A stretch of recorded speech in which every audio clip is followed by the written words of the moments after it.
I return to see under the sun that the swift do not have the race, nor the mighty ones the battle, nor do the wise also have the food, nor do the understanding ones also have the riches, nor do even those having knowledge have the favor, because time and unforeseen occurrences befall them all. For man also does not know his time, just like fishes that are being taken in an evil net, and like birds that are being taken in a trap. So the sons of men themselves are being ensnared at a calamitous time when it falls upon them suddenly. That's Ecclesiastes chapter 9, verses 11 and 12.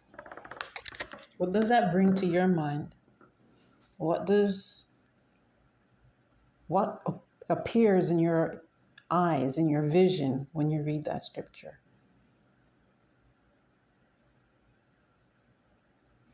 Being compared to a fish, to a bird.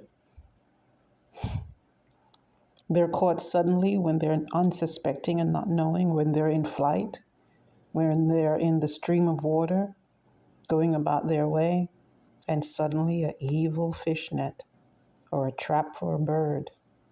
And then it says that the sons of men are also ensnared at a calamitous time when it falls upon them suddenly.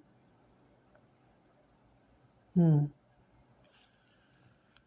would think or would hope that because we're human beings, that we might have a more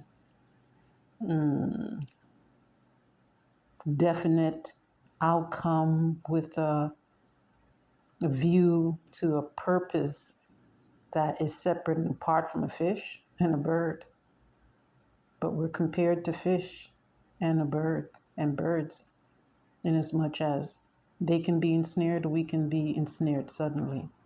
So for all our intelligence then, for all our determination, our efforts to stand out, to be superior, at least superior to whom or to what? The lower creatures. Some of us engage in superiority contests among ourselves, but in all of that, our outcome is equated to a fish and a bird. And why so? One would ask. Since the time Adam and Eve decided that they want to know what was good and bad for themselves, there's been somewhat a deliberate hands-off policy on Jehovah's part. It seems that he's procuring those that he wants to procure.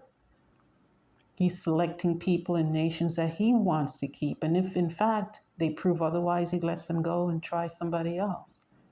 But a procurement or curation, he's curating people. So what about the rest of us? It says here in Ecclesiastes that time and unforeseen occurrences befalls them all.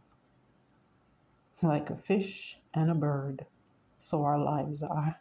Unless Jehovah God procures us or curates us, sees something in us that he wants to hold dear and retain. If we don't make an impression in his call, his recall, and his views and his sights, then we're like a fish and we're like a bird. We are here today, gone tomorrow without any consequence or even a recall. He has no obligation to take us back, but he did give his only begotten son for us, but that's not for everybody. And we still have to stand out and make an impression with him. Do we even try that? Or are we just like a fish and a bird with no consequence in being ensnared and then we're gone? Think about that.